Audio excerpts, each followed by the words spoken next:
America's gender, racial divides on display in House races. Washington, perhaps nowhere is the choice facing voters on Tuesday more vividly on display than in the battle for control of the U.S. House.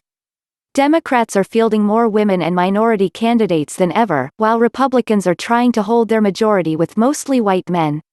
The disparity highlights a trend that has been amplified under President Donald Trump, with the two parties increasingly polarized along gender and racial lines as much as by issues. The result is that, in an election season playing out against the backdrop of bomb threats, violence and a charged immigration debate, the parties are presenting voters starkly different pictures of American leadership. Democrats have nominated more than 180 female candidates for the House, a record. But while voters could send more than 100 of them to victory, Republicans could have fewer women than now in their ranks next year due to retirements and tough races, according to election analysts. Overall, nearly 9 in 10 House Republicans will be white men when the new Congress convenes in January. The racial divide is even starker. House Republicans now count just over a dozen minority members, a number that's not expected to change much after the election. The lack of minorities in the conference comes into sharp visual focus when House Republicans gather in a large group, as they did last December when they celebrated the passage of tax cuts with Trump at the White House. Meanwhile, African American, Latino and Asian American lawmakers make up almost half the House Democratic caucus. And for the first time, less than half the Democratic candidates for the House are white men, and the Democrats are poised to send the first Native American and Muslim American women to the House. It's what the Reflective Democracy campaign calls a historic shift.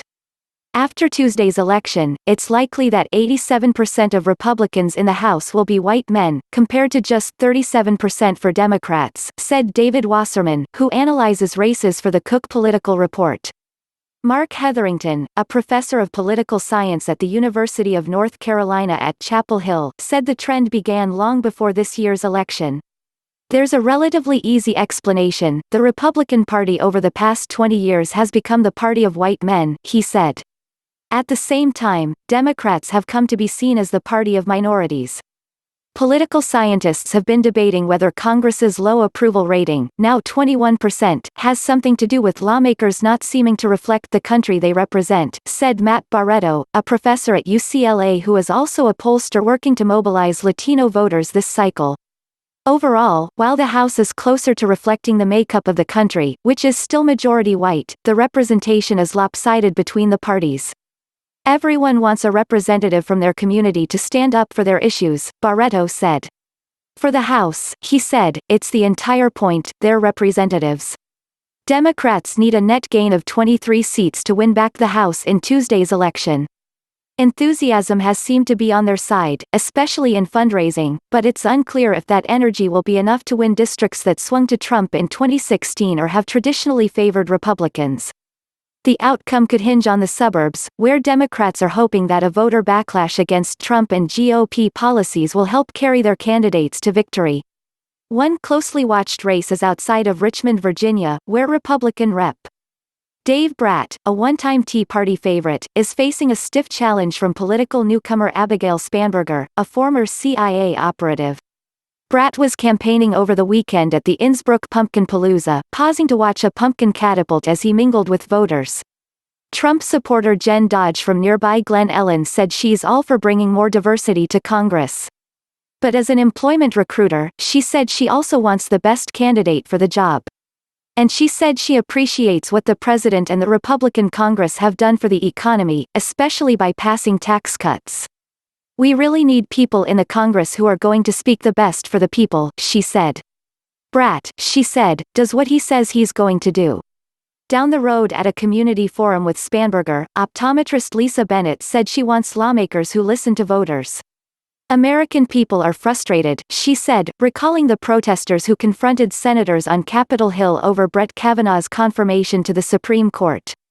You shouldn't have to stand in an elevator and yell at your representative. The diversity gap between the parties has been growing since the civil rights battles of the 1960s, when white voters shifted toward Republicans and the party's support from African Americans plummeted.